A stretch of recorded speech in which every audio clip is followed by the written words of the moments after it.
Hoje, no dia 2 de junho de 2008, vamos entrevistar o Projeto Memória o desembargador Getúlio Pinheiro de Souza, que atualmente é o corregedor da Justiça do Distrito Federal e Territórios. Vossa Excelência, desembargador, podia nos dizer a respeito da sua carreira e das atividades que exerceu no Poder Judiciário desde que aqui adentrou? Eu tomei posse no cargo de juiz de direito da Vara Criminal do então Território de Roraima no dia 15 de setembro de 1980. Cheguei àquele território no dia 26 de setembro, já avisado de que iria presidir um julgamento pelo Tribunal do Júri na segunda-feira seguinte. Salvo engano, cheguei na quinta-feira. E só conhecia Tribunal do Júri como espectador. Como advogado, nunca havia participado. Mas como for avisado com certa antecedência pelo colega da Vara Civil, na época, o Dr. Eustáquio Nunes Silveira, que posteriormente passou para a Justiça Federal em 1982 e terminou por se aposentar no Tribunal Regional Federal da Primeira Região. Então a minha primeira dificuldade foi em superar essa falta de experiência em julgamento do Tribunal do Júri, mas me parece que saí bem, me preparei, estudei, tive a preocupação de elaborar quesitos que nem sempre tive a oportunidade de verificar durante o tempo em que me preparei para o concurso. Sempre gostei da área criminal, mas pouco me dediquei a ela como advogado. Aliás, meu tempo de advocacia não foi muito longo, foi cerca de 3 anos e meio e quase todo na Justiça do Trabalho. Aqui em Brasília? Não, em Goiânia. Em Goiânia? Sim, em Goiânia. O senhor é goiano? Sou, eu nasci. Estudou Direito em Goiânia? Sim, eu nasci na zona rural de Pires do Rio, em 27 de julho de 1948. E para lá fui em agosto de 1955 para iniciar o curso primário, concluído em Goiânia em 1960, porque nessa transição terminei por perder um ano de 1959 na 4ª série primária, em razão da deficiência do curso ministrado em grupo escolar do interior do estado naquela época. Desembargador Getúlio, essa sua primeira referência, ela já põe em relevo um problema grave da justiça.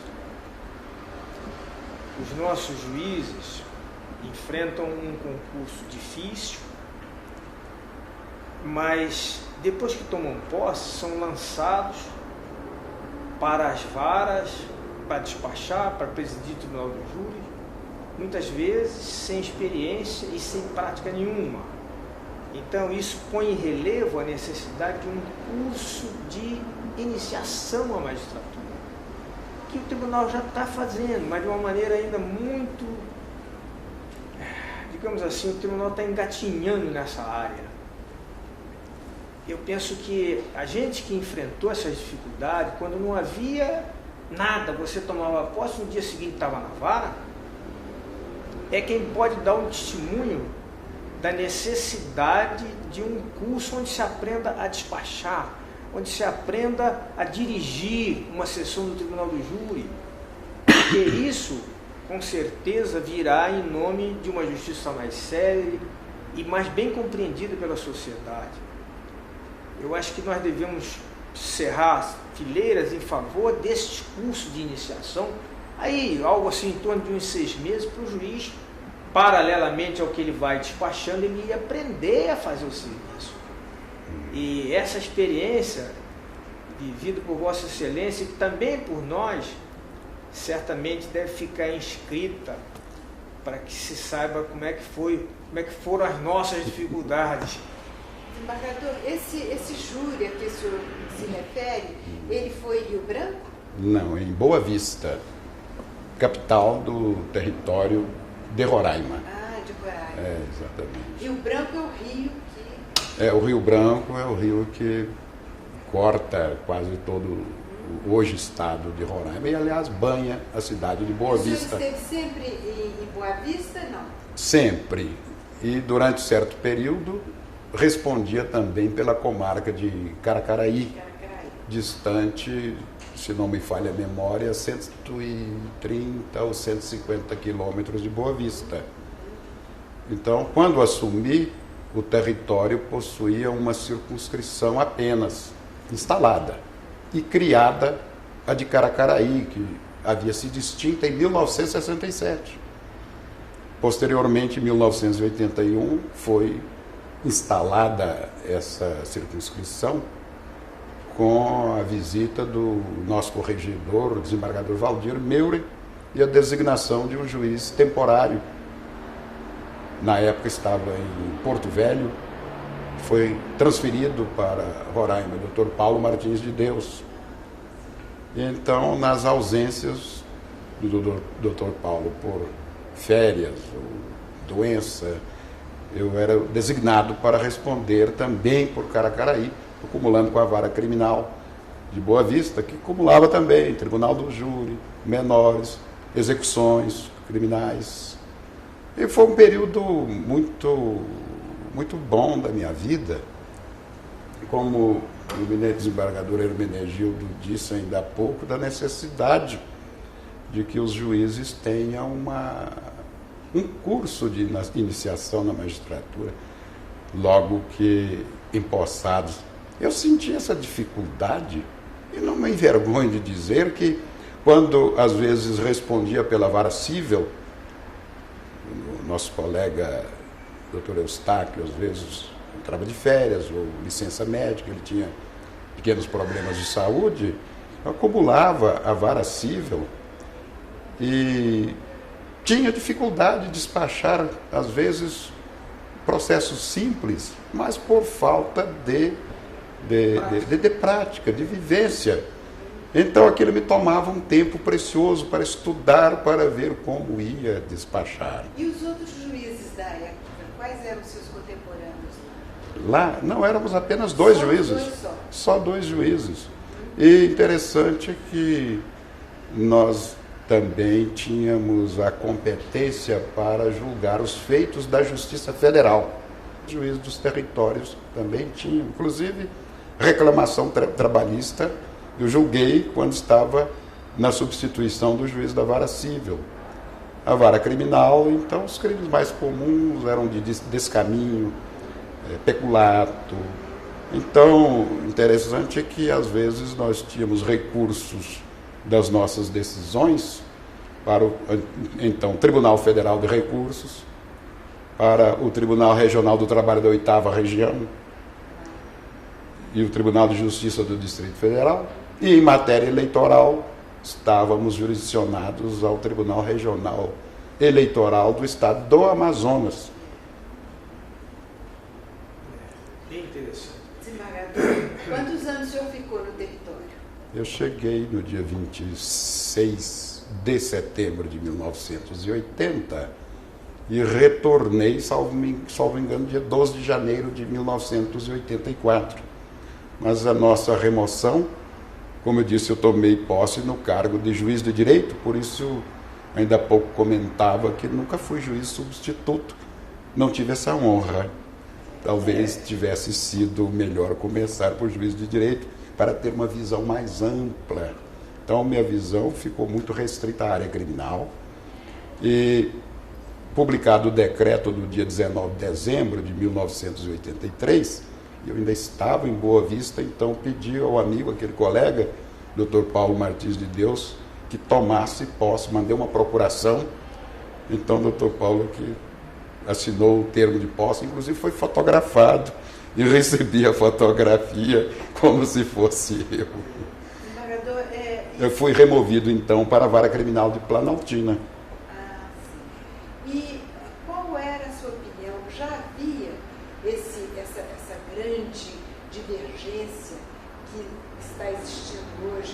relação às reservas indígenas? Não, naquela época, pelo menos no período que eu passei por lá. Esse problema de fronteira, de reserva contínua, com a Guiana, com a Venezuela, como é que era isso? Havia esse problema? Não havia esse problema. Me parece que estava ainda no começo. Eu conhecia aquela região do Surumu, a região ali da divisa com a Guiana, a antiga Guiana Inglesa, hoje República Cooperativista da Guiana. Não havia os chamados caboclos ou índios já em contato com a civilização, pelo menos aqueles daquela região. Segundo me informaram, há mais de 100 anos, tinha uma convivência pacífica. Os atritos com os fazendeiros eram coisa de pouca monta. Se restringia a pequenos furtos de gado, às vezes uma vaca. Quais as principais questões judiciárias que os juízes lá enfrentavam? No civil, porque no crime, eu imagino que sejam homicídios, alguns furtos. Que ele falou, descaminho. Descaminho, né? Sim. Mas no civil, havia, por exemplo, questão de terra, de posse? Sim, havia. Ainda já começavam as disputas, as ações possessórias. Mas interessante notar que era até difícil estabelecer realmente a posse, porque nem todas eram cercadas. Imagine que eu fui de Boa Vista ao Surumu, andando cerca de 4 horas, não vi uma cerca de arame sequer. Então, ainda para notar, eu me lembro de um acórdão que foi relator, o desembargador, no momento eu me esqueci, daqui a pouco eu me lembro, em que eu absolvi um réu acusado de furto de veículo, com o fundamento de que era apenas furto de uso. E era verdade, porque não havia como retirar um veículo de Boa Vista, porque todas as saídas eram vigiadas ou então não levavam a lugar algum.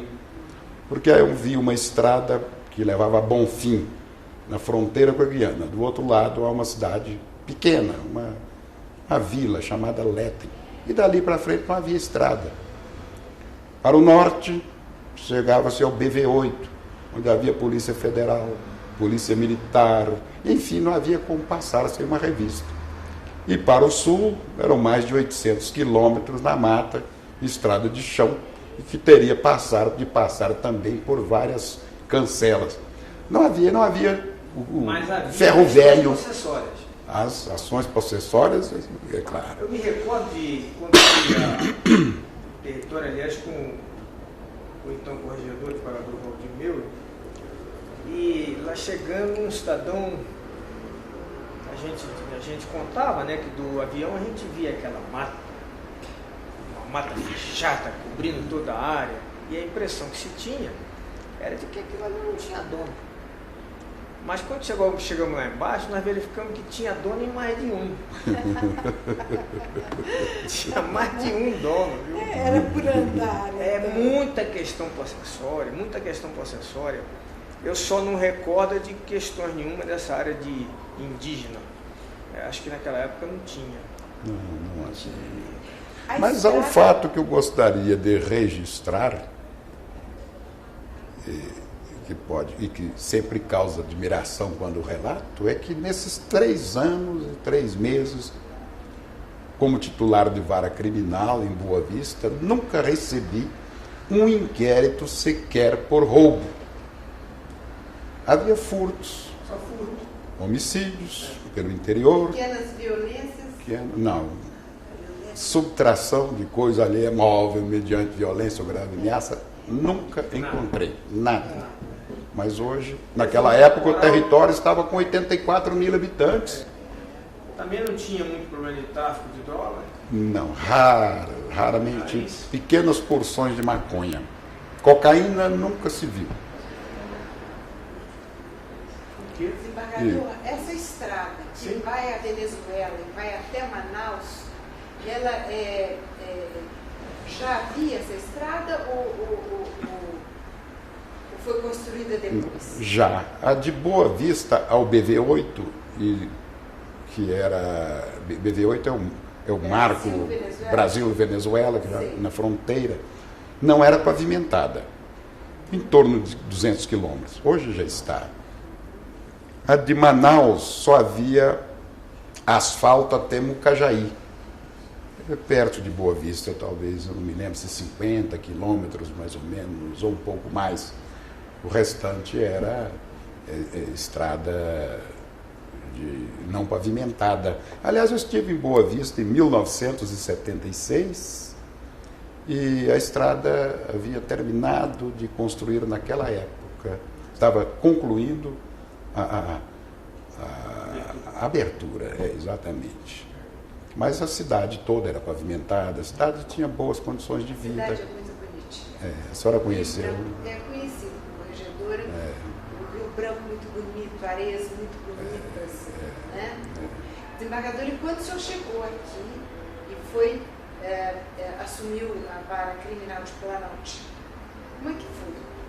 Desembargador, me permita, eu gostaria que ele lembrasse alguma questão, algum júri assim, mais famoso, que tenha despertado maior atenção lá na cidade. Eu me lembro de um fato interessante. Aliás, esses dias eu ainda fiz comentário a respeito deles.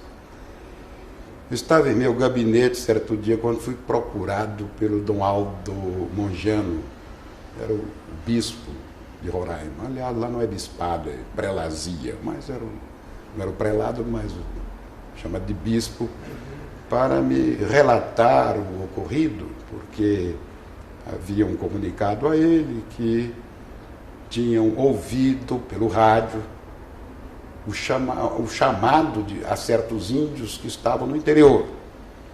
Nós não tínhamos condições de fazer notificações, intimações, citações pessoalmente, porque... Fazer pelo rádio? Pelo rádio, assim. Então ele foi procurado por pessoas ligadas a ele, e ele foi lá me relatar o ocorrido. Em resumo, tinha havido o seguinte: 2 brancos teriam ido a Maloca, esses índios, como eles chamam, a aglomeração de índios, que nem sempre guarda as construções como uma maloca mesmo. Mas chamam de maloca aquela aglomeração, ou chamavam de índios. E por ali ficaram, beberam, fizeram amizade e terminaram por estuprar e matar uma índiazinha nova. E eles conseguiram prender os 2, levaram o Tuxal e disse: vamos levar até Boa Vista, entregar para as autoridades. Mas era muito distante, me parece que uns 3 dias a pé, porque transporte para o interior também não havia. Onde não há rio é a pé. E então, isso o bispo me relatando que informaram. Só que quando pernoitaram em determinado lugar, os 2 amarrados, os 2 autores daquele crime, no outro dia um dos índios disse: olha, nossos antepassados apareceram a mim em sonho e disseram que nós é que temos que fazer justiça. Aí reuniram, outros ponderaram: não, vamos levar a Boa Vista, as autoridades. No segundo dia, também, de pernoite, no outro dia, o mesmo índio fez o mesmo relato, que eles tinham que fazer justiça. Novamente se reuniram ali em conselhos e eles, então, vamos matá-los. Levaram assim, um local alto, um precipício, e atiraram os 2. Mataram. Aí, e agora? Não, agora nós vamos a Boa Vista e vamos relatar o que aconteceu. E assim foi instaurar o inquérito policial, evidentemente por homicídio, e já fazia algum tempo, alguns anos, que aquele processo estava correndo, porque não conseguíamos encontrar, não conseguíamos citar esses acusados desse homicídio. Mas o mais interessante é que... Eram índios. Culturados, sim. Mas o bispo, achei interessante, ele fez uma boa defesa dos acusados, Você não, isso é a cultura deles. Eles vivem realmente em contato com a civilização, mas os valores dele não são os mesmos nossos. Disse bem, bispo, então o senhor apresente os réus aí para interrogatório, mas logo depois eu vi removido, eu não sei se ele apresentou. É interessante, né? É bem interessante. É bem interessante porque põe em conflito duas culturas. Certamente haveria muitas dificuldades, por exemplo, a prova material do crime. Não, a polícia voltou lá. Voltou. Havia, quanto a isso, não havia dúvida quanto à autoria confessada, nem a materialidade desses dois homicídios. Estava demonstrado. Mas o inquérito nunca nem virou processo. Tinha sido oferecida denúncia e recebida, e os réus ainda não tinham sido interrogados. Nós tínhamos essa dificuldade de comunicação de atos. Quando eram ações cíveis, não havia dificuldade porque a parte fornecia meios para levar o oficial de justiça, e às vezes até mesmo de avião, porque em muitos lugares lá só se chegava de avião. Eu mesmo fui, como juiz eleitoral, a Santa Maria do Boiaçu, já no Baixo Rio Branco, próximo da divisa com o estado do Amazonas, porque tínhamos 2 sessões eleitorais. Eu fui levar as urnas, cédulas e dar as instruções aos mesários. Tivemos que ir de avião, são mais de 2 horas de voo, 2 horas e meia, se me engano. Nas eleições de 82. Eleições para deputado, por exemplo, para deputado federal e também para os vereadores das 2 câmaras, de Boa Vista e de Caracaraí. Nesse mesmo ano eles criaram já outros municípios também que foram instalados no ano seguinte. Bom, eu interrompi a pergunta da desembargadora Maria Tereza. Mas eu achei muito interessante, porque realmente é um fato curioso esse que aconteceu. E indo para casa, Planaltina, né? Sim, então eu fui Planaltina, uma vara criminal, antes era uma vara única. Quando eu cheguei, o diretor de secretaria já estava fazendo o tombamento de todas as ações penais. Entre inquéritos e processos, eram um pouco mais de 700. Então, era uma vara que permitia-se uma certa tranquilidade. E com o passar dos anos, eu conseguia reduzir ainda mais aquele número, porque a criminalidade não era tão alta quanto hoje. Então, quando eu fui removido para a 2ª Vara Criminal de Brasília, se não me falha a memória, 2 de dezembro, início de dezembro de 88, estávamos com 200 e poucos feitos em tramitação na Vara Criminal. Então, era possível instruir e julgar processos de réus presos, soltos, nos mesmos prazos que o Código assina para o julgamento de réus presos. Então, eu removido para a 2ª Vara Criminal de Brasília. O antigo titular era o Dr. Carlos Augusto Machado Faria, que havia sido promovido. E essa vara ainda estava com um substituto. Mas alguém me aconselhou a mudar de ramo, porque até essa época, 8 anos, eu só tive experiência em varas criminais.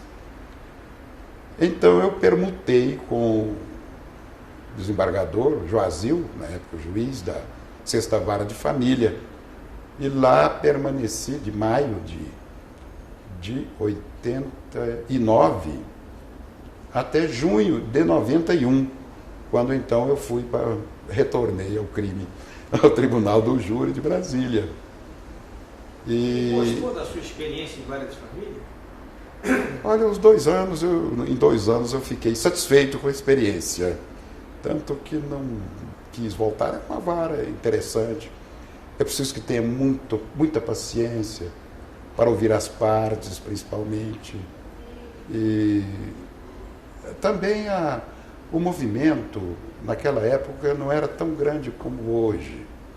tínhamos também em torno de 800 processos e não eram distribuídas tantas ações novas como hoje. Era até tolerável, mas eu tinha minha paixão como júri, então eu permutei com o nosso colega, Dr. Gilberto Sá, e fiquei no Tribunal do Júri não há muito tempo também, até coincidentemente em junho de 1994. Permutei com a doutora Sandra pela 7ª Vara Criminal e lá continuei até o ano seguinte, quando assumi aqui no tribunal. Também no dia 15 de setembro de 1995, coincidentemente com a data de minha posse no cargo de juiz de direito, 15 anos depois. É uma trajetória interessante que começa já como juiz titular. Eu acho que o juiz substituto ele tem uma oportunidade de ganhar muita experiência, porque ele tem jurisdição completa, tem mais jurisdição do que o juiz titular, Sem dúvida. e até do que o desembargador, porque ele atua em todas as áreas. Ele é juiz do civil, criminal, família, fazenda, etc. Então é uma experiência muito, muito, muito gratificante. Mas o nosso corregedor, doutor Getúlio, passou pela vara de família e saiu tranquilo, porque eu acho que a vara de família desgasta muito. A gente Ensina muito. ensina muito, mas Ensina são a vida, pessoas, não é? são pessoas cheias de rancor, muitas vezes cheias de ódio e que não querem raciocinar com lógica, dão bastante trabalho para o magistrado.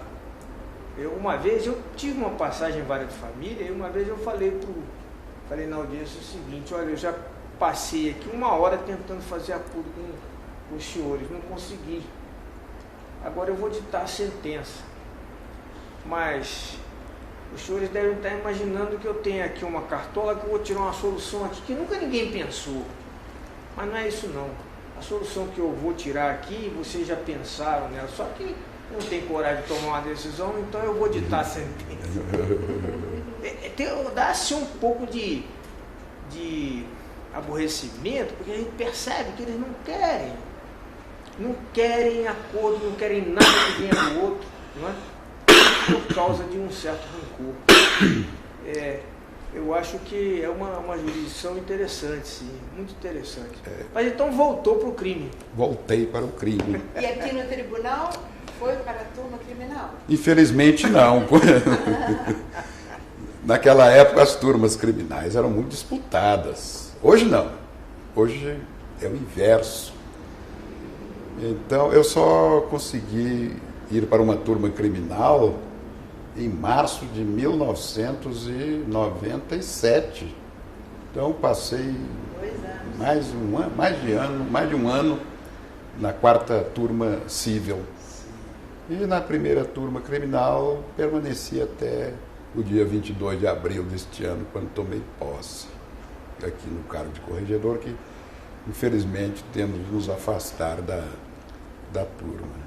Desembargador, além dessa atividade administrativa que o senhor exerce agora como regedor, também no território e também em Planaltina, o senhor exerceu, cumulou essa atividade administrativa também? Como diretor do Sim, fórum? diretor do fórum, Sim. né? Em Boa Vista eu fui diretor do fórum também, até a chegada do presidente de turma, presidente da Câmara Criminal. Eu fui diretor do fórum em Boa Vista e também em Planaltina. Fui juiz eleitoral, tanto em Roraima como em Planaltina. Mas em Planaltina o senhor era presidente do Tribunal Eleitoral, quando eu pedi que me dispensasse desse encargo e nomeasse o nosso colega Dorival Barbosa, que me sucedeu, se não me engano, em 87, pouco antes da minha remoção para cá. E depois, em 94, eu assumi também no Tribunal Regional Eleitoral do Distrito Federal. Fiquei também de maio ou junho de 94 até tomar posse, não como membro do tribunal, como juiz de direito, na vaga de juiz de direito. Exatamente. Bem, Honorável Getúlio, essa sua trajetória, que é muito rica, certamente o senhor formou algumas impressões sobre providências que poderiam ser tomadas para melhorar a justiça naquele distante território, hoje Estado, aqui mesmo na nossa satélite Planaltina, e aqui também, na segunda instância. Eu pergunto assim, impressões que lhe ficaram de medidas que poderiam ser tomadas para melhorar a justiça, para dar mais celeridade e transparência também. A gente sempre forma, eu formei isso, certamente aconteceu o mesmo com o senhor. Poderia falar alguma coisa sobre isso? Eu acredito que essa é a preocupação de todos que almejam uma justiça rápida. Quando eu era titular de varas, eu procurei, da minha parte, tomar as minhas providências. Então, interrogado o réu, eu já designava a data para ouvir as testemunhas da acusação, no caso de crime. O advogado já ficava intimado para apresentar suas alegações preliminares com testemunha. Nunca marquei outra data para prosseguimento de audiência sem que as partes foram intimadas. E, sobretudo, acredito que essa seja uma providência que todo juiz deve tomar. Não sei se com essa avalanche de processo nas varas seria possível, mas em boa parte pode ser cuidada pelo juiz. É a correição permanente do cartório. Se o juiz não entrar pelo menos 1 ou 2 vezes por dia no cartório, a presença do juiz no cartório é importantíssima. E é certo que já me passaram pela cabeça várias ideias de como se pode acelerar. Muitas providências com o tempo já foram tomadas. Um grande avanço, hoje nós temos o computador, temos a internet. Tudo isso aí facilitou tanto o trabalho do juiz, mas que eu verifico também pela estatística que a produção me parece a mesma de uns anos atrás, quando eu datilografava minhas sentenças numa máquina Olivetti. Não sei, alguma coisa há de ser feita para a agilitação dos processos. A dedicação do juiz é imprescindível. O juiz trabalha, ou pelo menos está à disposição, praticamente 24 horas por dia, como ocorre no interior. Aqui não.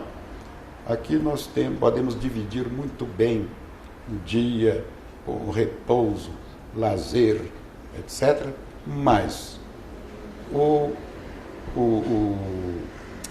a solução está em o juiz trabalhar um pouco mais. Pelo menos é o que nos reclamam, que alguns não têm cumprido aquele mínimo. Então, estatisticamente, se formos verificar, hoje, com 20 anos atrás, 25 anos, a produção por juiz não há muita diferença em relação a quantidades de sentenças publicadas. Ora, nós estamos hoje com a correição iniciada em Planaltina e há uma equipe já treinada, não só para padronizar os procedimentos, mas também, com esses procedimentos, agilizar a tramitação, a marcha, pelo menos, do processo, para que chegue maduro o mais rápido possível para o juiz proferir a sentença.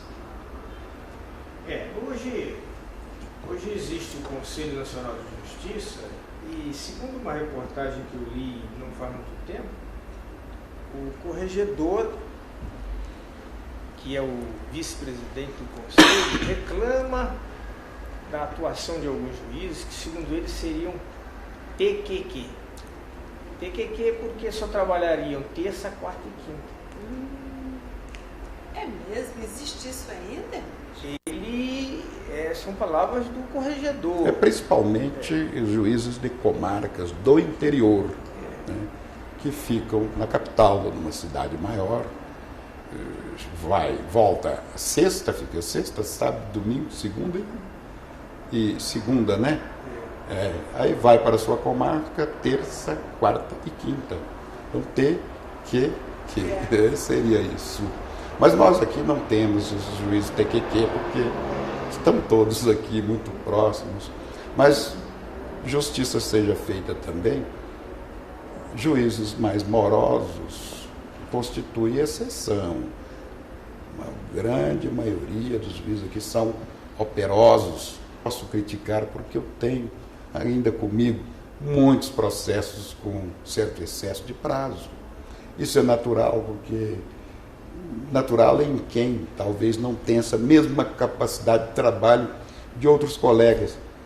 Eu acho que também com o passar dos anos minha capacidade de trabalho foi reduzindo. Eu acho que eu trabalhava mais. E hoje eu confesso que eu não tenho mais aquela... Não é bem... Não, desembargador, o crime emociona muito mais. Eu acho que trabalha, mas a produção é que é menor, porque vem um cansaço, né? Vem um cansaço.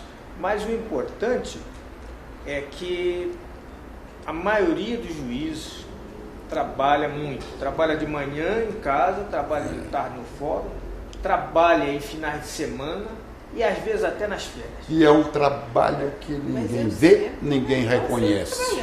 Férias e feriados, férias, todos nós. Sempre trabalhamos. Agora, a ovelha negra tem tudo quanto é... Sim, mas em qualquer categoria, em qualquer estrato da sociedade se encontram, exatamente. Alguns, às vezes, que não têm vocação, mas as providências que podem melhorar, agilizar o processo, eu acho que uma das ideias mais bem-sucedidas que aconteceram foram a criação dos juizados especiais.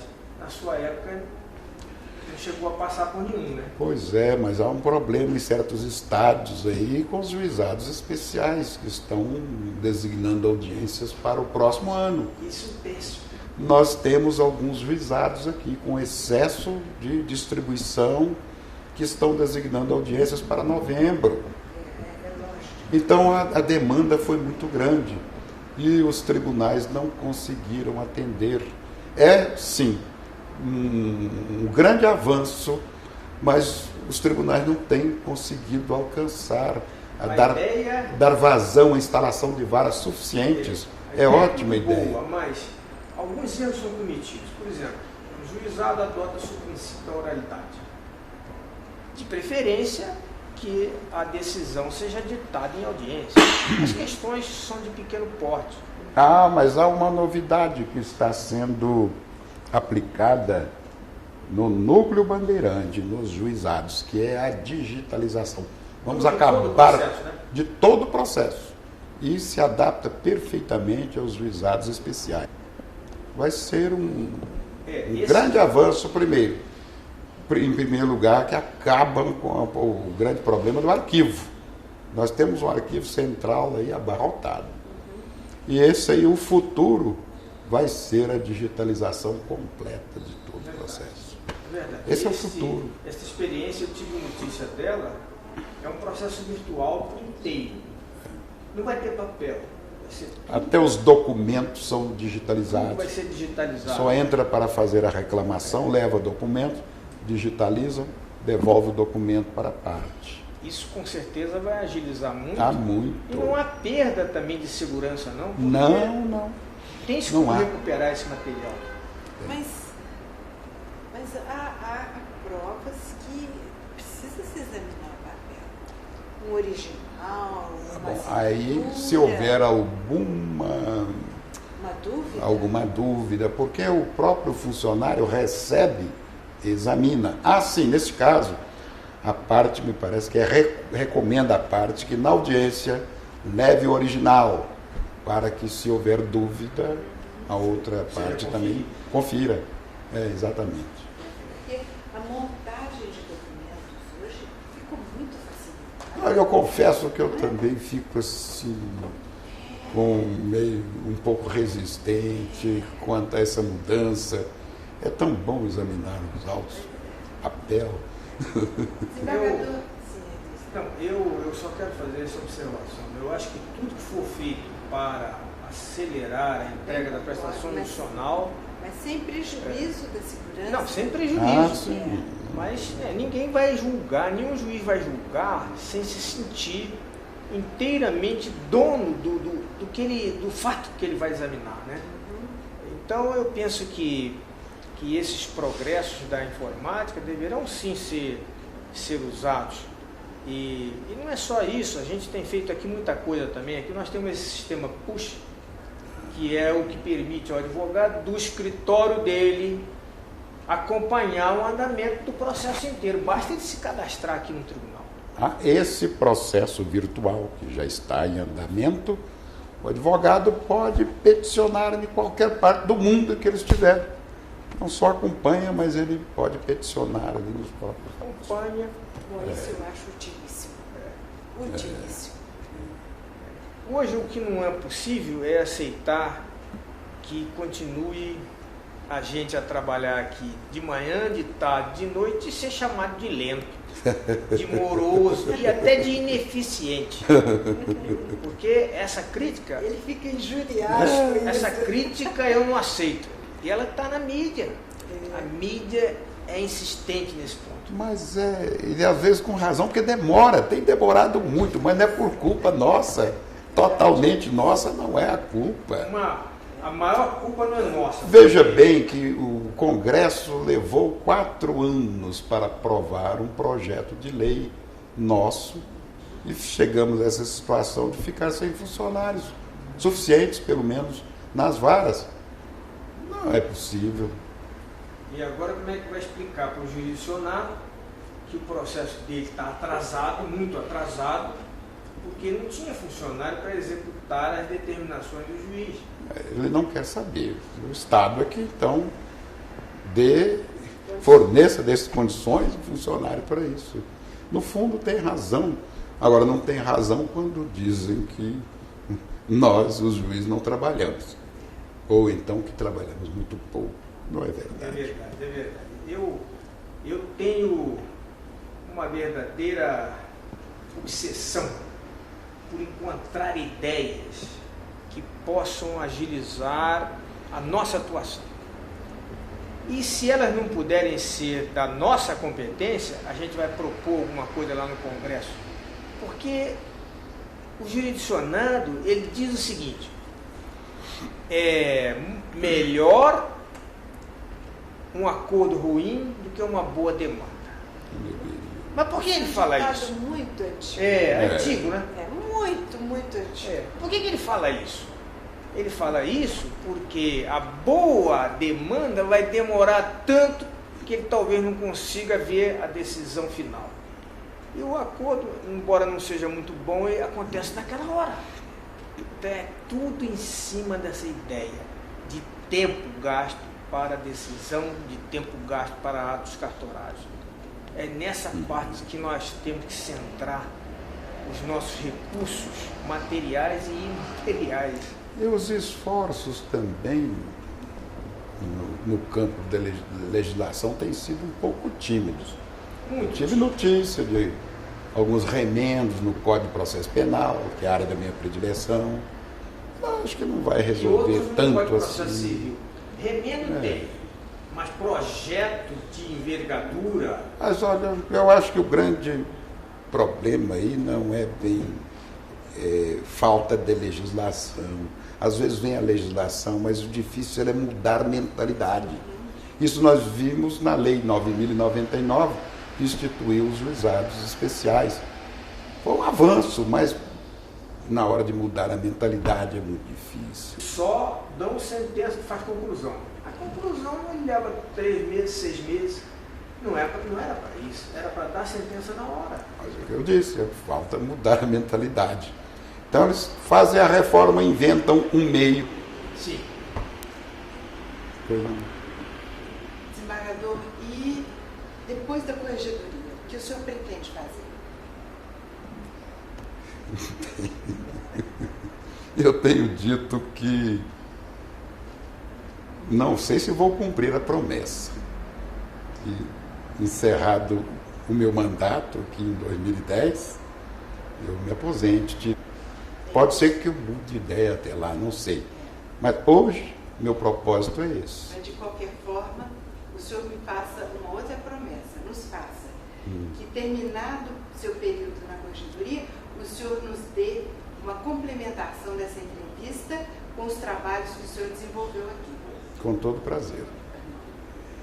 Desembargador, a respeito dessa promessa, eu acho que a aposentadoria, a gente que certamente é o seu caso, trabalhou durante muitos anos, merece um certo descanso. Mas está tão acostumado a trabalhar que quando chegar na época vai rever essa ideia.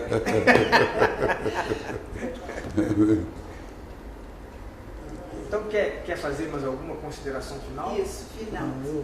Quero agradecer a nossa desembargadora, desembargador, pela oportunidade que me deram de prestar esse testemunho.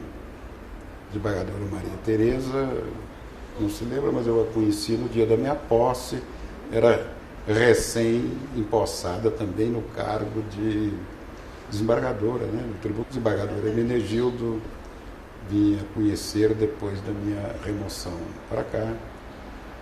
São pessoas a quem estimo e agradeço então essa oportunidade de ter dito feito essas pequenas recordações, essas reminiscências, e prometo que uma vez encerrado o meu mandato aqui desta corregedoria, complementarei e espero que apresente algum resultado que tenha propiciado uma forma de agilizar a prestação jurisdicional.